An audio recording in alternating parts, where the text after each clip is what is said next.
नमस्कार, स्वागत है आपका जी बिजनेस में। मैं हूं दीपक डोभाल और आप देख रहे हैं आपकी खबर आपका फायदा।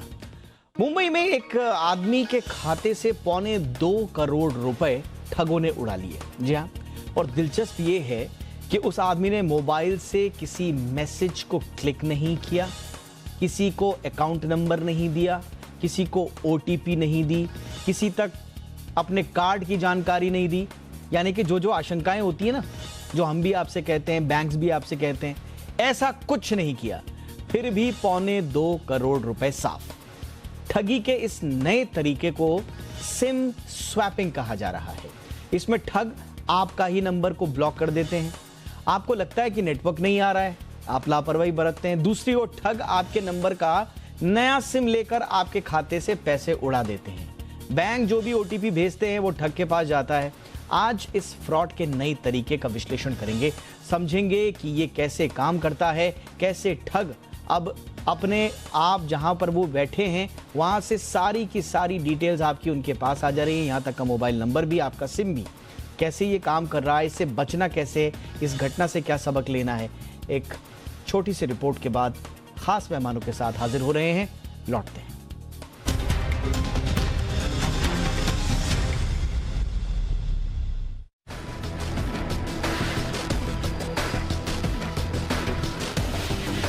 अब तक आपने मोबाइल क्लोनिंग, फिशिंग, हैकिंग और ओटीपी के जरिए ठगों की करतूतों को देखा सुना होगा।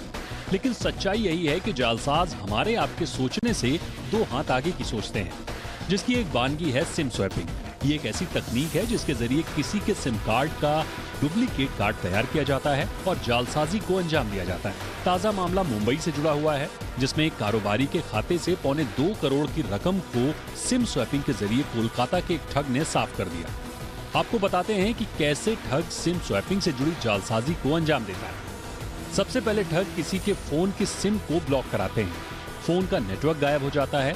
इस दौरान ठग उसी नंबर पर सिम स्वैप के तहत एक नया सिम ले लेते हैं। नेटवर्क गायब होने पर ठगी के शिकार व्यक्ति को शुरुआत में लगता है कि ये नेटवर्क इशू है, लेकिन बाद में पता चलता है कि उसका सिम डेड हो चुका है। जब तक वो कुछ समझ पाता है, उसके बैंक खाते में पड़ी रकम पर जालसाज हाथ साफ कर चुका होता है। इस तरह के फ्रॉड में सारा खेल ओटीपी से जुड़ा होता है। इसमें पैसे निकलने का कोई मैसेज भी आपको नहीं मिलता। इस तरह की ठगी के ज्यादातर मामलों में स्कैमर के पास ठगी के शिकार व्यक्ति की बैंकिंग आईडी और पासवर्ड होता है। अब बस उन्हें ओटीपी की जरूरत होती है। सिम स्वैप होते ही बैंक का ओटीपी नए सिम पर आता है। ठग ओटीपी की मदद से दूसरे खातों में अपनी रकम ट्रांसफर कर लेता है। ऐसी ठगी का शिकार वो लोग ज्यादा होते हैं जिनका बैंकों से रोजाना लाखों में लेन देन होता है या जिनके बैंक खाते को कोई और मैनेज करता है। साथ ही जालसाज ठगी के लिए ऐसे दिन को चुनते हैं जिसके आसपास या अगले दिन छुट्टी हो, ताकि पीड़ित पक्ष तत्काल कोई एक्शन नहीं ले सके। सिम स्वैपिंग से बचने के तरीकों की बात करते हैं। सबसे पहले सिम के नेटवर्क जाने पर अपने बैंक खातों में ईमेल चेक करें कि कहीं बैंक की ओर से कोई मैसेज तो नहीं आया है। टेलीकॉम कंपनी से संपर्क कर अपने सिम के नेटवर्क को लेकर जानकारी लें। कई मामलों में ठग कॉल कर ग्राहक से यूनिक पोर्टिंग कोड यानी यूपीसी पूछते हैं। ऐसी कॉल आए तो अलर्ट हो जाएं। कई मामलों में यूपीसी से जुड़ा संदिग्ध एसएमएस आता है। ऐसे एसएमएस को इग्नोर करें, क्योंकि जैसे ही आप एसएमएस के लिंक पर क्लिक करते हैं, आपके सिम से जुड़ी जानकारी ठग के हाथ लग जाती है और यहीं पर ठगी का खेल हो जाता है। यानी आप स्मार्टफोन का इस्तेमाल कर रहे हैं तो आपको बेहद सचेत और स्मार्ट रहने की जरूरत है, ताकि कोई आपकी गाढ़ी कमाई में सेंधमारी न कर सके। ब्यूरो रिपोर्ट, जी मीडिया। चलिए चर्चा करते हैं इस पर, और चर्चा के लिए इस वक्त मेरे साथ बेहद खास मेहमान हमारे साथ है प्रशांत माली, जाने माने साइबर लॉ एक्सपर्ट हैं। डॉक्टर माली, बहुत बहुत स्वागत है आपका हमारे शो पर। हमारे साथ हैं दीपिका सिंह, सीईओ हैं डीप साइट्स की साइबर लैब्स। बहुत बहुत स्वागत है दीपिका आपका हमारे शो पर। और हमारे साथ हैं सचिन डेडिया, जाने माने एथिकल हैकर हैं। सचिन, आपका भी बहुत बहुत स्वागत है। डॉक्टर माली, आपसे ही चर्चा की शुरुआत करना चाहूँगा। ये कौन सी नई तकनीक ईजाद कर ली है सर इन लोगों ने? हम कहते हैं कि हम जब इस तरह का कोई मुद्दा उठाते हैं, हमें अथॉरिटी से भी कॉल आते हैं कि आपने बहुत अच्छा किया, अब हम इस पर ये एक्शन ले रहे हैं। कई बार हम देखते हैं कि पुलिस भी और साइबर क्राइम से जुड़े हुए जितने भी लोग हैं, एजेंसीज हैं, वो कहते हैं कि आप चिंता मत करिए, आपने ये खबर उठा दी, अब हमने इसका निराकरण भी निकाल दिया है। लेकिन ये जो फ्रॉडस्टर्स बैठे हुए हैं, ऐसा लग रहा है कि हम और एजेंसी डाल तो ये पात ये नया नया जो है तरीका निकाल रहे हैं। अब ये सिम स्वैपिंग का क्या चक्कर है सर, कैसे कर ले रहे हैं ये? देखो, सिम स्वैपिंग ये पूरे वर्ल्ड ओवर जहाँ पे ई केवाईसी नहीं है वहाँ, और जहाँ ई सिम नहीं है वहाँ पे चलने वाला ये बड़ा फ्रॉड है। भारत में कई वर्षों से चल रहा है, लेकिन हर बार जब ई केवाईसी अच्छी तरह से हो जाता है तो ये रुक जाता है, और फिर जैसे ई केवाईसी थोड़ा ठंडा हो जाता है ये बढ़ जाता है। अभी ये जो 1.5 करोड़ वाला है ये काफी बड़ा फ्रॉड सामने आया है। इसमें होता क्या है कि आपका जो सिम कार्ड है, वो आपका जो फोन है वो कोई इन कॉल सेंटर में फोन करके बोल देता है कि मेरा जो फोन है वो बंद हो कहीं घूम गया है, तो आप मेरा कार्ड ब्लॉक कर दीजिए। तो वो आपका कार्ड ब्लॉक कर देते हैं, आपसे कुछ डिटेल्स पूछते हैं और सीधा ब्लॉक कर देते हैं। ब्लॉक करने के बाद में इनका ही कोई आदमी किसी भी गैलरी में चला जाता है, जरूरी नहीं कि आपकी गैलरी में जाए, कहीं पे भी भारतवर्ष में गैलरी में चला जाता है, झूठे कागजात देता है जैसे कि पैन कार्ड की जेरॉक्स हुई या बैंक बैलेंस हुआ, ये सब दे के बैंक के स्टेटमेंट वगैरह जो जो लगती है केवाईसी के लिए वो देती है, और फिर उनसे एक नया सिम कार्ड प्रोक्योर करते हैं, और वो सिम कार्ड होता है आपका, और आपका सिम कार्ड किसी और के पास है। अभी पहले ही उन्होंने आपको एक लिंक भेज के आपका फिशिंग अटेम्प्ट करके आपसे शायद पासवर्ड या लॉगिन ले लियो, वो लॉगिन पासवर्ड यूज करके फिर ये जो इनके पास अभी मोबाइल फोन है वहां उनको एसएमएस आएगा, आपके पैसा गया हुआ, लेकिन आपको एसएमएस आएगा नहीं। इस तरीके से ये सिम स्वैप का फ्रॉड को अंजाम देते हैं, और ये अंजाम इसलिए भी होता है क्योंकि स्मार्टफोन के धारक कई बार स्मार्ट बिहेवियर नहीं करते। वो जब भी उनका फोन ब्लॉक हो जाता है, फोन ज्यादातर फ्राइडे सैटरडे के दिन होता है, तो वो गैलरी में नहीं जाते या फोन करके अपना अकाउंट ब्लॉक नहीं करते या फिर नई कार्ड नहीं ले लेते। कई बार उनके जो आलसीपना होता है उसके चक्कर में भी अपना पैसा खो जाते हैं, गवा बैठता है। बताइए, अब मैं अभी गूगल कर रहा था दीपिका, कमाल की बात क्या मिली है पता है? गूगल में सिम स्वैपिंग जैसे मैंने गूगल किया, भारत का कुछ नहीं आ रहा इसमें जी। ये विदेश का, आप देखिए इसमें यूएस में, और वहां पे समझा रहे हैं कि सिम स्वैपिंग क्या होता है। करेक्ट। तो ये अब तक विदेशों में होता था जी। अब हमारे फ्रॉडस्टर्स इतने एडवांस हो गए कि अब ये हिंदुस्तान में करने लगे हैं, और इनका मोडस ऑपरेंडी देखिए जी। और 1.25 करोड़ का अमाउंट छोटा मोटा अमाउंट नहीं होता है। जो सिम हमारे पास है वो हमें पता ही नहीं है कि सेम सिम कार्ड किसी और ने ले लिया। ये आपको प्रॉब्लम कहां पे नजर आता है, ये गड़बड़ कहां हो रही है जी? तो पहला जो मोडस ऑपरेंडी है जालसाजों की, जैसे डॉक्टर माली ने बताया कि ई केवाईसी जहां पे है, बट अभी इसका आश्वासन हमें कौन देगा कि उन लोग अपनी मोडस ऑपरेंडी उसके हिसाब से अपडेट ना करें। तो इशू यही हो रहा है कि सिंक में नहीं जा रहे हैं, मोडस ऑपरेंडी अपडेट पे अपडेट होती जा रही है, बट जो हमारे इंटरमीडियरीज है जैसे सोशल मीडिया वेबसाइट्स, हमारे बैंक्स, हमारे सिम कार्ड ऑपरेटर्स, इंडिया में तो अभी केवल 3 ही बचे हैं, पहले बहुत सारे ऑपरेटर्स थे, तो इनको भी अपनी जो टेक्नोलॉजी के लूप होल्स है वह भी अपडेट करनी चाहिए। अभी ये जो SIM card and SIM cloning की जो स्टोरीज है, ये पर्सनली मैं 3 से 4 साल से सुनती आ रही हूँ, जब से इंटरनेट का यूसेज इंडिया में काफ़ी भरा है। तो इसमें हमें पहला जो टारगेट है, मोबाइल कंपनीज जो इशू कर रही है, क्या उन्होंने अपनी एक बैठक बिठाई between all the SIM card operators, ये मामला डिस्कस किया कि क्या लूप होल्स है, लूप होल्स एक्सप्लॉइट हो रहे हैं, एंड लूप होल्स को हम बंद कैसे कर सकते हैं ताकि ये सेम मोडस ऑपरेंडी क्यों यूज हो रही है from the past 3 years. And अगर दूसरा बात, अभी हम इस अमाउंट पे आते जो भी ये वारदात हुई है, ये अमाउंट छोटी सी नहीं है, ये 10-20 हज़ार की नहीं है। Daily limits on multiple apps 1 lakh 2 lakh के अराउंड है, बट ये तो करोड़ों की बात है। तो क्या बैंकों को भी एक हाइंडसाइट में उन्हें ये सब केस स्टडीज अपने पास रखनी चाहिए ताकि कस्टमर की सिक्योरिटी का ज़्यादा से ज़्यादा जिम्मा बैंकों पर और जो अदर इंटरमीडियरीज हैं उन पे होना चाहिए। कस्टमर जैसे बोलते हैं, हम बोलते आए भी है कि सतर्क होना चाहिए, बट जब तक ये सारे इंटरमीडियरीज अपनी जिम्मेदारी नहीं निभाएंगे तब तक ये क्राइम सॉल्व होना काफ़ी मुश्किल है। एब्सोल्युटली। अब देखिए, आपको मोडस ऑपरेंडी तो समझना ही है, सिम कैसे काम करता है उसको भी समझना है आपको।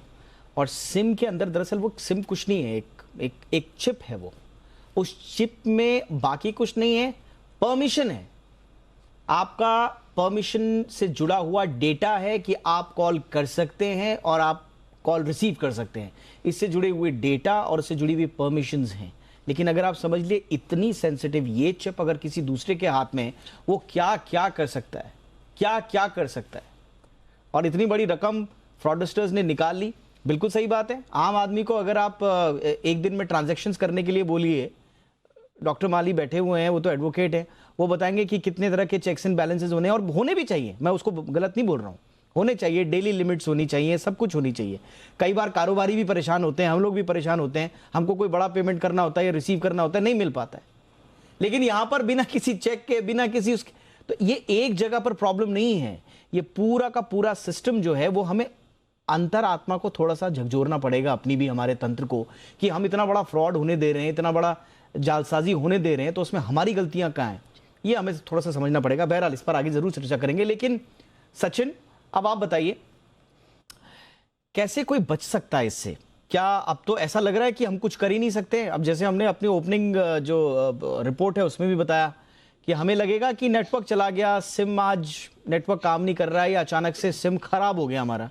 अब हम तो यही सोचेंगे और दिन भर हम फोन करते रहेंगे कस्टमर केयर में। अब फिर वो कहानी एक लंबी है कि कस्टमर केयर में कॉल नहीं लगता, कब लगता है, वो अलग कहानी है। बट ये तो सर बैठे बैठे कोई कुछ भी कर लेगा हमारे सिम के साथ। कैसे बचा जा सकता है सचिन इससे? सर देखिए, इसमें ये जो फ्रॉड हुआ है, दो टाइप के फ्रॉड, मतलब ये पॉसिबल कैसे हो सकता है कि किसी ने आपके फोन के अंदर कोई एप्लीकेशन डाल दी हो जिसके थ्रू आपका कोई यूजर नेम और पासवर्ड निकाल के चला गया होगा, राइट। बट वो एप्लीकेशन अगर आपका यूजर नेम और पासवर्ड भी निकाल सकता है तो वो आपका ओटीपी भी ले सकता है। स्विम स्वैप फ्रॉड में ज्यादा करके हमने ऐसा देखा है कि इनसाइडर इंफॉर्मेशन पास की गई होगी, क्योंकि हम, अगर कोई भी हैकर रहेगा वो कितने लोगों को ऐसे लिंक भेजेगा, उनको कैसे पता चलेगा कि उनके बैलेंस कितने हैं। ये तो पीछे बैकग्राउंड में किसी ने काफी अच्छी तरह से समझाया होगा कि कोई सीनियर सिटीजन है, उनके अकाउंट में इतने बैलेंस है, इनको टारगेट किया जा सकता है। क्योंकि रैंडमली हैकर्स कितने लोगों को लिंक भेजेंगे ऐसे, और अगर लिंक भेज के अगर मैं पूरा फोन कैप्चर कर सकता हूँ और नेट बैंकिंग का यूजर नेम और पासवर्ड भी अगर कैप्चर कर सकता हूँ, तो फिर तो मैं ओटीपी भी कैप्चर कर लूंगा। क्योंकि हमने प्रीवियस एपिसोड में भी हमने देखा था कि पूरे के पूरे फोन हैक हो जाते हैं, उसमें ओटीपी भी कॉम्प्रोमाइज हो जाते हैं। स्विम स्वैप फ्रॉड में हमें ज्यादा करके, मतलब ये इंडिकेशन कैसे आता है कि ये शायद हमारे साथ ऐसा फ्रॉड होगा। आपने सही बताया कि अगर नेटवर्क गया और आधे एक घंटे तक अगर नेटवर्क नहीं आ रहा है, तो हम ना बैंक का पासवर्ड भी नहीं चेंज कर सकते, क्योंकि हमें पास, अगर हम बैंक का पासवर्ड चेंज करने जाएंगे तो वो ओटीपी मांगेगा ही, और ओटीपी हमें आएगा नहीं क्योंकि हमारा सिम ब्लॉक है। तो इसमें सबसे पहले अगर जाना होगा तो या तो गैलरी विजिट कीजिए, या तो गैलरी में जाके, या तो गैलरी में कॉल करके वोडाफोन की जो भी अपने सर्विस प्रोवाइडर है उनको कॉल करके खाली इतना पूछिए कि भाई ये सिम नंबर जो है उसको ब्लॉक किया गया है या ओपन है, मतलब चालू रखा है, कि किसी ने ब्लॉक किया या किसी ने कोई नई फरमाइश भेजी है कि नहीं भेजी। दैट, वो सबसे पहले हम शुरू कर सकते हैं। सेकंड, जैसे उन्होंने बताया, हम हमारे सिम में लॉक कर सकते हैं। हमारे जो लेटेस्ट फोन्स हैं उसमें सिम लॉक की एक फैसिलिटी आती है कि वहां पे एक डिफॉल्ट पासवर्ड होता है 1234। सिम लॉक का बाय डिफॉल्ट पासवर्ड होता है 1234, हमें उसे बस एक्टिवेट करना होता है। अगर हमने उसे एक्टिवेट कर दिया तो मेरा सिम अगर निकाल के कोई और सिम डालेगा तो वो उस सिम, जो मेरा सिम है, वो दूसरे फोन में एक्टिवेट नहीं होगा। बट ये सर्विस प्रोवाइडर का भी ये भी देखना है कि नया सिम एक्टिवेट करते हैं कि नहीं करते। बट एक आम आदमी एटलीस्ट सिम लॉक कर सकता है, मतलब from security point of view से सिम से फ्रॉड में। डॉक्टर माली, अभी हम डिस्कस कर ही रहे थे कि ओटीपी, सिम अपने कब्जे में लेकर ओटीपी मंगाना तो सर लास्ट काम है, ये लास्ट स्टेज है। इससे पहले की सारी डिटेल्स, कितनी डिटेल्स होंगी जो उनके पास है, आपका लॉगिन आईडी है, आपका पासवर्ड है, आपका कौन सा बैंक है ये पता है, और खाते की रकम भी पता है, तभी तो उसको मालूम है कि 2.25 करोड़ रुपए साफ करने हैं, तो खाते की सब कुछ पता है उनको। तो ये कहां पर चेक्स एंड बैलेंसेस रखने की आवश्यकता है सर? देखिए, यहाँ पे दो पार्टीज है, एक है हमारी बैंक और दूसरा है हमारा network service provider, mobile telephone operator. तो हम जब भी ऐसे मामलों को कोर्ट में घसीटते हैं तभी हम दोनों को पार्टी बनाते हैं। हम बैंक को बनाते हैं क्योंकि उन्होंने रीजनेबल सिक्योरिटी प्रैक्टिसेस फॉलो नहीं की, क्योंकि जो कस्टमर का डेटा है वो मार्केट में जा चुका है, कस्टमर के बारे में जो बैंक बैलेंस है या कस्टमर का लॉगिन पासवर्ड है वो बाहर जा चुका है, क्योंकि उन्होंने रीजनेबल सिक्योरिटी प्रैक्टिसेस फॉलो नहीं की।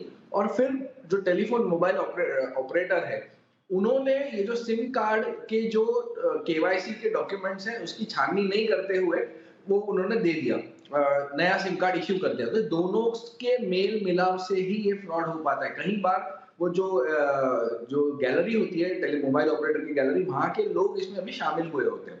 तो ये अलग अलग देख के ही हम इसमें कर सकते हैं। लेकिन बैंकों को चाहिए कि काफी सिक्योरिटी, साइबर सिक्योरिटी की तरफ ध्यान दे। एक दूसरा, काफी कस्टमर अवेयरनेस के प्रति ध्यान दे कि आज भी अगर कोई पिन नंबर शेयर कर रहा है, बैंक का ग्राहक पिन नंबर शेयर कर रहा है, या कोई ऐसे एसएमएस पे लिंक पे मैसेज क्लिक करके वो इसका शिकार हो रहा है, तो उस कस्टमर, मैं मानता हूं कि उस कस्टमर की हार नहीं है, ये बैंकिंग सिस्टम डिजिटल इंडिया की हार है कि आज तक इतने सालों बाद भी हम कस्टमर को अवेयर नहीं कर पाए कि क्या गलत है और क्या सही है। वेल सेड डॉक्टर माली, वेल सेड। आपने बिल्कुल सही कहा डॉक्टर माली। ये बहुत इंपॉर्टेंट स्टेटमेंट है कि अगर किसी के साथ फ्रॉड हो रहा है, ये उस कस्टमर की हार नहीं है, ये हमारे बैंकिंग सिस्टम की हार है जो इसके लिए जिम्मेदार है। और जब तक आपने पूरे बैंकिंग सिस्टम को इसके लिए जिम्मेदार नहीं ठहराया, बैंकिंग सिस्टम और साथ साथ में हमारा जो सर्विस प्रोवाइडर्स है उनका भी सिस्टम, तो ये सबकी कलेक्टिव हार है। जब तक हमने इस अप्रोच से काम नहीं किया तब तक हम आगे बढ़ेंगे नहीं। और दीपिका, अभी साइबर अपराध से आज़ादी का अमृत महोत्सव, ये एक नेशनल साइबर क्राइम सेमिनार हुआ है जिसमें बहुत सारे पुलिसकर्मी और जो सीनियर ऑफिशियल्स हैं वो रहे हैं। उनका एक स्टेटमेंट मैं पढ़ रहा हूँ। ये हैं चंद्र श्रीकांत, ये पुलिस कमिश्नर हैं विशाखापट्टनम के, आई थिंक। ये कह रहे हैं कि 1.5 मिलियन 1.5 मिलियन जो हैं रोज बेसिस पे, डेली बेसिस पे साइबर अपराधों का शिकार हो जाते हैं। आंध्र प्रदेश ये बता रहे हैं कि 7th इन द कंट्री है। अब इसको अलग रखते हैं, उससे बड़ा स्टेटमेंट जो उन्होंने क्या दिया है, अब ये कह रहे हैं कि साइबर अपराध अब नेशनल सिक्योरिटी के लिए थ्रेट हो गया है। ये एक नेशनल सिक्योरिटी इशू है। तो भूल जाइए ये कंज्यूमर से जुड़ी हुई चीज, भूल जाइए कि ये किसी खास कंपनी या किसी खास आयु वर्ग या किसी ग्रुप से जुड़ी हुई, ये नेशनल सिक्योरिटी के लिए थ्रेट बन चुका है। इसलिए इस पर लगाम कसने के लिए अब हमें अप्रोच पूरी तरह से चेंज करनी पड़ेगी। दीपिका, वो अप्रोच क्या हो? सर्टनली अभी ये जो आंकड़े हमारे पास आते हैं कि प्रति महीने प्रतिदिन इतने साइबर क्राइम्स रजिस्टर हो रहे हैं, एंड जालसाज यही देख रहे हैं कि बिकॉज ऐसे क्राइम्स हम अलाउ होने दे रहे हैं। इसके अगर हम क्लासिफिकेशंस करें, ठीक है, पहला कंट्रीब्यूटर होगा टेक्निकल अटैक्स जो साइबर क्राइम्स में हो रहे हैं हमारे क्रिटिकल इंफ्रास्ट्रक्चर के ऊपर, या हाई नेटवर्थ इंडिविजुअल्स, या may be as you mention national security as well, because we are a nation of multiple and trillions of data points, and that is the reason every company is looking forward to come to India. Second contributor जिसको हम बोलते हैं, ये research ने भी बताया है, these are all social engineering attacks. Social engineering जिसकी हमने पहले भी बात की थी, जितना से जितना ज़्यादा इंफॉर्मेशन कस्टमर्स के बारे में KYC के थ्रू, फ्रॉडस्टर्स के कॉल्स के थ्रू कलेक्ट करना और उसको एक स्टोरी लाइन में बना के अपने फायदे के लिए यूज करना, यही सब जालसाज कर रहे हैं। अभी इस किस्से को अगर हम देखें, जो एक डिजिटल ब्रह्मांड हमने बनाया हुआ है सोशल मीडिया एप्स का, फोन एप्स का, स्मार्टफोन्स का, बैंकिंग एप्स, गूगल पे and the other UPI apps also, ये सब डिजिटल ब्रह्मांड का एक सेंटर पॉइंट जो है वो हमारा बेचारा सा छोटा सा एक सिम कार्ड है। बताइए। एंड अभी वही सिम कार्ड के ऊपर, एक एपिसेंटर के ऊपर जब अटैक हो रहा है, तो हमें एक बिगर पिक्चर की तरफ देखना चाहिए कि ये क्यों हो रहा है। हमारी टेक्नोलॉजी में अब तक कोई खराबी नहीं है, ये सब सोशल इंजीनियरिंग की वजह से जितनी ज्यादा इंफॉर्मेशन हम बाहर दे रहे हैं, उतनी ज्यादा इंफॉर्मेशन वो यूज कर रहे हैं और फिर हमारे एक नुकसान पहुंचाने को वो आ रहे हैं। अभी इस किस्से में अगर एक एडवाइस दी जाए कि कस्टमर, एक सिटीजन क्या कर सकते हैं, बिल्कुल, तो पहला तो अपनी इंफॉर्मेशन हम जितनी दे चुके हैं उसे तो हम बिल्कुल भी वापस दे नहीं सके, वो गया तो गया। अभी दूसरा है एक मल्टीपल आइडेंटिटीज अगर हम ले सके, हमारे सिम कार्ड, हमारे आपके सिम कार्ड, अभी हमने फेसबुक पे अकाउंट बनाया, लिंक्डइन पे अकाउंट बनाया, काफी सारी वेबसाइट्स है जो ये डेटा हमें बेच रही है कि ये अकाउंट का फोन नंबर ये है। आप अभी फेसबुक पे जाइए, आप नंबर टाइप कीजिए, आप वो पर्सन का अकाउंट फाइंड आउट कर सकते हैं। गूगल पे का, यूपीआई का भी हम वैसे ही कर सकते हैं, नंबर के थ्रू अकाउंट्स आ जाते हैं। हमने इस पूरे डिजिटल ब्रह्मांड को एक ही सिम कार्ड से जोड़ा हुआ है, क्यों ना वो जोड़ हम तोड़ दे। ओके, एक ऑल्टरनेट सिम कार्ड ले जो सिर्फ हमें, हमारे जो परिवार वाले हैं एंड एकदम सीक्रेटिव लोग हैं उन्हें ही मालूम हो। जब जालसाज के पास आपका सिम कार्ड का नंबर ही नहीं होगा तो सिम क्लोन कैसे करेगा। एंड हमारे जितने भी क्रिटिकल एप्स है, banking apps, UPI apps, social media, Aadhaar authentications and etcetera, ITR returns as well, क्योंकि हमने कुछ केसेस इसमें भी देखे कि जो कॉर्पोरेट DSCs है वो भी लोगों के क्लोन हो रहे हैं। तो अगर हम उस लिंक को ही तोड़ दे तो जालसाजों के पास बचा क्या। ये मैं सिर्फ कस्टमर्स एंड जो स्मॉल बिजनेस ऑपरेटर्स है, सही बात है, ये उनके लिए एक ऑप्शन, अच्छा ऑप्शन हो सकता है। और आपने बिल्कुल सही कहा, ये जो ब्रह्मांड हमने बनाया, ये वही बात हो गई ना कि आपने बहुत बड़ा महल बना दिया, चारों तरफ से सुरक्षित, चारों तरफ खाई हैं, लेकिन जो बाहर जो ताला लगाया है वो ही कच्चा है। अब वो ताला ही अगर कच्चा है तो फिर आप इतना बड़ा किला बना लीजिए, उसका क्या मतलब। वो एक हथौड़ा मारेगा, ताला टूट गया और फिर अंदर। तो यही हमारे साथ हो रहा है, हमारा सिम जो है, हमारा ताला जो है वही कच्चा है। अब इसे पक्का कैसे बनाना है सचिन, कोई तरीका है? अब या तो ताला ही बदल दीजिए या तो जैसे कि दीपिका जी कह रही हैं कि एक छद्म ताला रख दो, दूसरा ताला रख दो जो अदृश्य ताला है, जो किसी को दिखता ही नहीं है, तो आपकी एंट्री कभी होगी नहीं। लेकिन अब जिनके पास ऑप्शन नहीं है वो क्या करें, वो कैसे बच सकते हैं इससे, या बचने का कोई तरीका नहीं है? सर डिफिकल्ट है, मैं ऐसा तो नहीं बोलूंगा कि बचने, मतलब हैकर्स कोई ना कोई तरीका निकाल ही देंगे। जैसे अगर आपने कोई दूसरा सिम भी लिया और अगर वो किसी स्मार्टफोन में डाल दिया, तो आजकल कोई भी ऐप्स के परमिशंस इतने होते हैं कि वो सिम कार्ड या सिम की डिटेल्स निकाल ही लेते हैं। मतलब जैसे ही हम कोई भी ऐप डालते हैं तो हमें मतलब वो परमिशंस एक्सेप्ट करनी होती है, जिसके थ्रू हमारा, जैसे दीपिका जी बोल रही थी, हमारे पर्सनल डेटा चाहते ना चाहते हुए भी हमें शेयर करना ही पड़ता है। कॉमन मैन से मतलब हम यही उम्मीद कर सकते हैं कि भाई जितना हो सके, जैसे पहले भी हमने बताया था कि सिम या मतलब ऐसे भी होता है कि इन्हें डेटा मिलता कहाँ से, जैसे हमारे फ़ोन में से मिलता है। तो फ़ोन में हम कोई ऐसा मोबाइल बैंकिंग ऐप यूज़ करें या ऐसा कोई ऐप हो या मोबाइल बैंकिंग का कोई ऐसा अकाउंट हो जिसमें बैलेंस कम हो, कोई ऐसा क्रेडिट कार्ड, जैसे दीपिका जी भी बोल रहे थे, कोई ऐसा क्रेडिट कार्ड दुनिया में एक्सपोज करे जिसकी लिमिट कम हो। जैसे ओला, उबर, वाइबर, अमेजॉन, फ्लिपकार्ट पे हमें जितना पेमेंट करना होता है तो उस क्रेडिट कार्ड से पेमेंट करें जिसकी लिमिट हमने इतनी सेट करके रखी हो जितना हमारा लॉस सहन करने का कैपेसिटी हो। जैसे हमने काफ़ी इस पे भी देखा था कि मतलब पहले भी जैसे फ्रॉड्स होते कि नेट बैंकिंग, मोबाइल बैंकिंग का जो बैंक अकाउंट है उसमें ऑनलाइन FDs क्रिएट किए गए थे उसी बैंक अकाउंट के अंदर। तो हैकर्स ने मोबाइल बैंकिंग का अकाउंट एक्सेस करके पहले online FDs pre mature withdrawal किया है सेविंग्स बैंक अकाउंट में, ताकि वो बैलेंस लिमिट इंक्रीज हो जाती है, और फिर फंड ट्रांसफर की है। बिल्कुल। तो हम मतलब यही बोलना चाहते हैं कि जब हम डिजिटल के युग में बहुत हैं, इंपॉर्टेंट बात, तो हम सही बात है, सही बात है, बिल्कुल सचिन, ये इंपॉर्टेंट बात आप लोगों ने बोली। मुझे लगता है कि आज के शो से अगर कुछ सीखने वाली चीज है तो वो ये है, अगर आपकी गाड़ी कमाई किसी खाते में है तो उसको आप बिल्कुल, और कोई क्रेडिट कार्ड आपके पास बहुत ज्यादा लिमिट वाला है, आप उनको किसी दूसरे नंबर से, जो कि आप बहुत ज्यादा जगह साझा नहीं कर रहे हैं, विश्वास मत कीजिए। देखिए और कोई ऑप्शन है नहीं। अब जब तक तंत्र ठीक होगा, जब तक सुधरेगा, जब तक सरकार, साइबर सिक्योरिटी वाले एक्टिव होंगे, तब तक आपका खाता साफ हो चुका होगा और हम यहाँ पर बहस ही कर रहे होंगे। तो इसलिए आपके लिए इमीडिएट, आपके लिए टिप यही है कि आप जब ज़्यादा बड़ा खाता है, ज़्यादा आपकी पूंजी उसमें रखी हुई है, आपने अपनी सेविंग्स वगैरह रखी हुई है, उसको ऐसे नंबर से लिंक कर दीजिए जो बहुत जगह आपने किसी को दिया नहीं है। और अपना क्रेडिट कार्ड वगैरह, जैसा आप सचिन ने बहुत अच्छा बताया, ओला उबर में अगर आप जाते हैं, ऐसा क्रेडिट कार्ड जिसकी लिमिट बहुत कम हो, ताकि उसका कोई लॉस खुदा ना खास्ता हो तो आप वहन करने की क्षमता रखें। तो ये एक छोटी सी टिप, लेकिन इससे काम नहीं चलेगा। देखिए हम हर चीज़ कस्टमर पे नहीं थोप सकते, जैसा कि मैं डॉक्टर माली और दीपिका जी से हमेशा से बोलते आया हूँ, और वो भी यही बोलते आए हैं कि हर चीज़ कंज्यूमर पे डाल देना कि भैया तुम ही अवेयर रहो, तुम ही सब कुछ करो, तुम ही खाता इधर उधर मत दो, ये मत करो। मुझे लगता है कि सरकार को और हमारे तंत्र को और हमारे बैंकिंग सिस्टम को, हमारा ये जो पूरा का पूरा सर्विस प्रोवाइडर्स का सिस्टम है, इनको भी कुछ करना पड़ेगा, तब जाके बात बनेगी। बहुत बहुत शुक्रिया हमारे साथ जुड़ने के लिए doctor Mali, thank you so much. Deepika ji बहुत बहुत शुक्रिया। सचिन आपने भी वक्त निकाला, थैंक यू सो मच। आपकी खबर आपका फायदा में इतना ही, इजाजत दीजिए, बने रहिए जी बिजनेस के साथ। नमस्कार।